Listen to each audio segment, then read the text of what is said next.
Assalamu alaikum jama'a, barkamu da warhaka, barkamu kuma da sake saduwa a daidai wannan lokaci. Abdul Sa'ad ke magana. Wannan tutorial zan gabatar da shi ne domin nuna mana update dangane da yanayin wato Bitcoin a kasuwa irin ta yau. Muka zo muka duba Binance, muka duba shi gabaki daya, za mu ga cewa wasu abubuwan suna cikin wato blue, waɗanda mafi yawancinsu a blue su. Abu musamman waɗanda suke cikin blue akwai Shiba, akwai CHZ, akwai Matic, akwai Doge, akwai ADA wato ADA. Analysis na ADA shine abinda nake so in nuna muku. Bari mu koma kan 1 month. Ina so in yi muku bayani akan wato ADA din nan. Cikin wato wannan bearish din da aka shiga, kun ga inda ADA ya zo 0.5 sai da ya dawo 0.5, yanzu yana wani 0.9 ne, wata ya dawo 0. A bashi ma $1, a bashi ya dawo $1. So a lokacin da ya dawo wajen $1 din nan, there is one person that I know normally ya tambaye ni, ya ce ban please yana so ya yi investing dangane da wato crypto, sai lokacin da aka yi wannan bearish din. So kun san lokacin da aka shiga wannan bearish din sai ya zama da cewa wato shi ADA din yawanci kan yi appreciating. Idan Bitcoin yau zai fara dagawa, to za ku ga shi ma yana appreciating, wanda dalilin hakan sai dai ba shi shawara na ce je ya sa kudin shi a cikin wato ADA. Muka je muka siyo wato USDT a P2P wanda muka sai na 1.3 million. Muka zo muka zuba su akan ADA din nan gabaki daya, tun yana close to $1 aka sai shi. So look at it right now, yanzu kudin shi yayi double. Haka ake trading. So abinda kai trust a koda yaushe, idan ka bada signals akan shi, za ku ga ana samun alheri da shi, wanda to be sincere up to now ba a cire wannan kudin da ke ciki ba. Sannan kuma abu na biyu shine wato BNB sai da ya dawo 200 plus, ba a manta ba. Lokacin da ya dawo 200 plus, according to my own analysis, na yi tunanin cewa BNB it can go more down to $150. So a lokacin nan da naga cewa yana ta correction between 230 something, shi ma ko wani mutumi na da yake Kano ya kira ni ya tambaye ni, ya ce min me zai siya, ce yana bukatar shi dai BNB din ne, yana ba shawara, yana so zai invest. Ba ni na ba shawara kan BNB, na ce mai to nawa zaka saka invest, ya ce yana da 3 million. Ya ce abin da zai sa kenan da Allah ya zo ya dan sa domin ya samu kudin shi. Na ce okay, to ba da ma, go find and buy, je ka sai BNB. Ya sai shi around 240, yanzu kuma gashi na 404. So that's a very huge amount of money da ya samu dangane da wato wannan BNB din, saboda muna kan under wato for 1 month candles din mu. So now muka tsaya muka ƙara duba shi da kyau, kun ga all time din sai da kai 638 point something US dollars. Waɗannan suna ɗaya daga cikin manya-manyan, kun ga a gainers ɗin da muke da su, ga abubuwan da suka fita. In ka zo losers za ga akwai wasu ga su nan.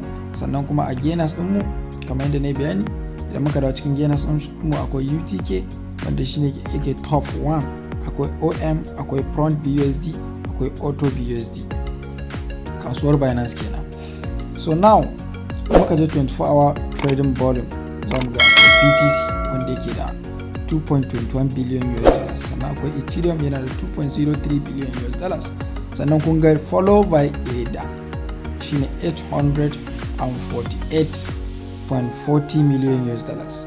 Sannan in ban manta ba, wannan abin ASX din nan shi ma sai da ya kai kusan almost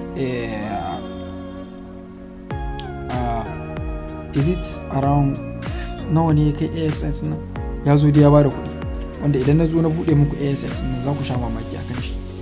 ASX recently ku duba price din shi 2.85 US dollars. A wannan dip din duk da aka shiga, I think around this place ne ko yana 22 point something US dollars. Kun ga 2021-07, kun gani 2021-07. To haka abin shi ma din ya zo ya ringa muguwan tashi, wanda akan ido na da ya je irin 50 something, sai ne tunanin it may drop to 40. Wallahi da yake dropping, yanzu kuma gashi na trading around 72 point something, wanda muka duba market cap din shi gashi nan ya kai 677.3 million US dollar. Akwai BUSD wanda wannan is a stable coin, ba masa shi a cikin lissafi. Sannan kuma akwai BNB USDT wanda yake da trading volume with 542.50 million US dollars. Wannan BNB din ka kusha mamaki nan gaba kaɗan idan Allah ya sa ya koma 60, in ya koma 600 ɗin zai ji reaching billion US dollars, wanda zai zo ya kankat da su Bitcoin da sauransu zai koma a kasansu. So sannan kuma ya Dogecoin, wanda kowa da ya san Dogecoin yana da trading volume of 649.53 million US dollars, wanda daga SX shine a kasan wannan. Sannan followed by ethereum BUSD, wannan an sa mai ne is a stable coin to it. Sannan kuma ka duba losers din ga su nan wanda kowa da ya san irin su ga su nan. In ban manta ba lokacin da Messi ya koma Paris, sai da naga token din su ya increasing about I think ya yi increasing to 20% ne ko ya yi increasing wato token din su zuwa 20%. So haka rayuwar crypto take a koda yaushe, ku rinka yin amfani da su sosai. Sannan kuma ana akwai abin da nake so nuna muku, wani abu dangane da Binance nan wanda mutane yawanci ba su san da shi ba. Idan ka shigo cikin Binance, idan Allah ya kana da alheri, kana da kuɗi a cikin Binance, ya zama da cewa na faɗa muku cewa Binance a hot cake abin da zai zama da cewa kana da shi a cikin Binance shine BNB. So BNB za ka same shi ka aje shi a cikin Binance ɗinka. Akwai wajen staking na Binance, akwai abubuwan da za ka yi staking da yawa. Kun ga ana akwai EZ, wannan 53.5% ba wai shine ake nufin da abin da za a baka na wajen staking ba. Dan yau akwai wani abokina da ya kira ni ya ce min EZ, ma abokina ka je ka sayi EZ, na ga za su ba da 53.5%. ina gani na tsayar da shi ne ce mai ba haka bane ba. Da inda ka ga 53.5% ana magana wato APR ne da APY, wanda na san anan suna amfani da APY ne ko annual percentage, menene suke kiran shi. Yanzu a ce za ka zo ka sa guda 50, estimated interest ɗinka shine zai zama 1.09.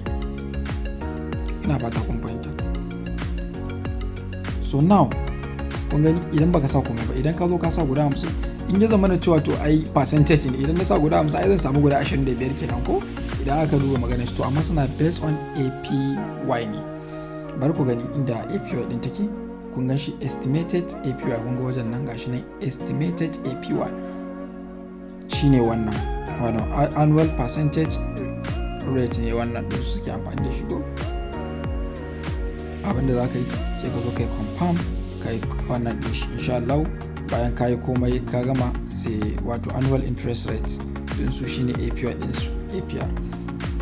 Sannan akwai coins da dama, in dai kana da coin din ne dai yawancin mutane sukan bar shi a wajen. Kun ga HNT din nan, Helium, shi ma akwai Helium wanda yana da maximum 3000 HNT. Yanzu a ce za ka zo ka sa 3000 nan da suka yi magana, to za ka samu guda 12 ne, wanda idan muka zo muka duba nan guda 12 za su baka, wanda in muka zo muka duba wato yanayin price na HNT din nan, muka je cikin wannan Binance, za mu koma back. In kana neman irin wa'annan da yawa din nan, za ka zo HNT wato Helium din HNT, kun ga ya kai $16, wanda shi ma na ga ya yi appreciating sosai, quite alright ya yi appreciating, wanda shi ma ya bala'in tashi.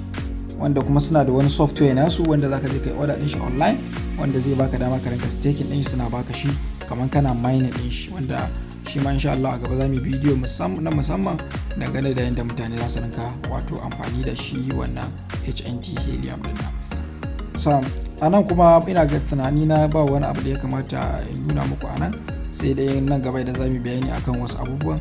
Kun ga Binance NFT wanda na saki bidiyon recently dangane da NFT, wanda wasu sun san shi, zaka zo kai acknowledge, sannan ka zo ka danna confirm. anan zaka rinka samu prices na wato na coins din da zaka siya NFT, wanda muka ce muku is a non-fungible token that cannot be changed. Idan aka ce non-fungible token shine wanda ba za ka iya kai canji, kuma kamar wannan idan ka zo ka siye shi ba za ka je ka ce za ka yi canji din shi zuwa Bitcoin ba zai yiwu ba, tunda an sama based on BUSD ne, sai da BUSD kawai za ka yi trading din shi ko kuma ka siye shi. Kuma yanayin da yake tafiya gashi nan, in ka siya ka sai kamar wannan ka sai zanen ne, kamar you are the real owner of it, kun gane. So haka wannan kuma ga price din shi nan muka duba nan, ga price din shi nan wanda yake 1999.40 US dollars. Za mu ƙara yin back, da muka yi back na yi bayani sosai a previous video na dangane da NFT din nan. Kun ga wani nan ma wani silver V.I.P access pass, kun ga gashi na 299. NFT din idan ka saye su ma fa suna appreciating sosai da sosai, suna appreciating. Ga wanda yake da hali zai iya siye su insha Allah, kuma zai ga suna appreciating har ya samu wani dan abu dangane da shi. So da wannan nake cewa insha Allah sai an jima. Until then, happy trading and goodbye.